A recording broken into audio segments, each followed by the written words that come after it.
Now, the Passenger Rail Agency of South Africa plans to spend over 7 billion rand to refurbish about 400 passenger rail coaches, repair the network and address theft and vandalism. The agency needs the coaches to be fully functional if it's to bring more of the country's rail lines back online. Now let's go to eNCA's Nqobile Madlala, who's been crisscrossing parts of Pretoria to find answers. Nqobile, I see there, for instance, behind you, it looks very neglected, that train station where you're at. And of course, we know PRASA was mentioned quite a bit in Chief Justice Raymond Zondo's report, the latest report. What are they saying they're doing in terms of just leaving, their railway stations to be vandalized like this? Well, at this point, it's really quite a frustration for a lot of people that live here. In fact, Masego, we've just heard from the people that are here that they've even written to PRASA and not much has happened. So it feels like that on the ground, that not much has filtered down here. In fact, we haven't even seen security since we've been here. Masego, the place is dilapidated. There's no questions about it. Everything just looks like it's been left like this for quite some time. You can see it's dirty. You pick up needles when you are here. It's just an area that a lot of people here have expressed that it's very difficult to live around. And of course, I want to bring in some of the community members that join me now to give us an idea how it feels like to be here. And of course, Mama, I just want to bring you in here. And before you tell me how you feel like to live here, I want to know, what is it that you have done in the past to try and avert the situation? I personally wrote a letter to PRASA the moment COVID-19 started, level 5. There was a woman who got raped at the station. From here, there's another station, it's called Gezina Station. There was a woman who got raped there. And then after that woman was raped, I make it my business to find out what's going to happen to these stations, because now the crime that is happening for us residents who live this side, those people, they do whatever they want to do from this side, and then they cross easily to this side. You will never find out who did what, and the police can never find out or chase those people who does things. So the woman got raped. Nothing was done. I wrote a letter to PRASA. Nothing was done. I invited Sanko to assist me so that we can have a petition.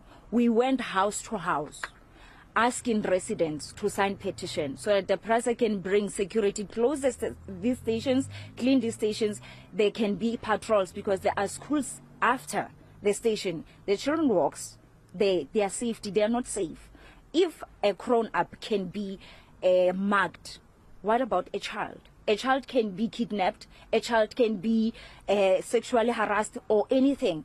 So my plea, PRASA, take responsibility, because reina Fatimo, Gezina used to be the safest place ever. Right now, ha ke kgone re 6:30 ke tsamaye ke tlohe ko ke dulang ko teng ke Spar kapa ke Shoprite, because ke a tshaba, I need to cross the station.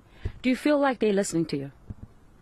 They don't, because if na ba rutlwella e ka be ha re thoma really community re sign a petition re submit ka ba sala ba act. So ha ba rutlwelle, and they don't even care. Ra ba gopela, please, re batho. Thank you, Mama. I want to bring you in. So you just recently joined us, so I'm going to ask you to just say your name and your surname, so introduce yourself first. But what concerns you the most about what happens in the station? Oh, my name is Colin Nortman. I live about 3 houses down from the station. And I'll tell you, the concern here is the people that sell drugs here, because they sleep underneath a bridge here, or they sleep in the waiting rooms that are on the platforms. School kids come past here, they buy drugs from these people. Some of the kids use needles. I've seen so many needles here. I've actually caught one of the school kids having sex after they've been using drugs in the waiting rooms. And they're on such a high that they don't actually care if people find them or not. And the guys that are selling drugs are just sitting around. I've seen cops come around here. The also guys, they look through their suites, and Don't look at the streets. Go to the bushes. Look in amongst the bushes. That's where you'll find the drugs. Not the guy selling sweets. No man is going to be so stupid to keep drugs with him while he's selling sweets. As a resident in this area, what would you like to see happen? Oh, what I'd love to see happen here is more security. Yeah? The street lights don't even work most of the time. So you're walking in total darkness, and then you must go to Spa, and then you must cross this bridge. Now, once you get closer to the bridge, you start panicking because you don't know if somebody's hiding in the darkness or what. And the people urinate. They do number 2 on the stairs. They drink. They break their bottles. They use needles.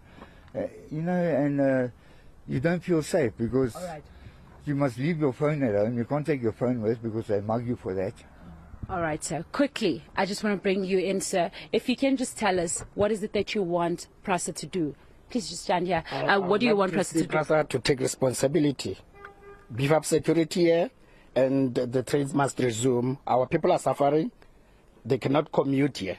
So I'd like to see PRASA. We are putting them to task now, and we're going to escalate this to the ministry if needs be, that our poorest of the poorest people are suffering because trains are not resuming here. I would like to see PRASA taking charge. Thank you. Thank you very much. Well, those are the sentiments, Masego, but clearly put there issues of criminality happening in the stations, the infrastructure left to be dilapidated, also issues around just a simple reply to the people to say, what is the way forward? They're saying that they have tried everything, they're scared to be here. So very difficult times for community members that has to be in the Gezina corridor and have to witness this. All right, Nqobile Madlala in Gezina in Pretoria. Let's leave it there for now.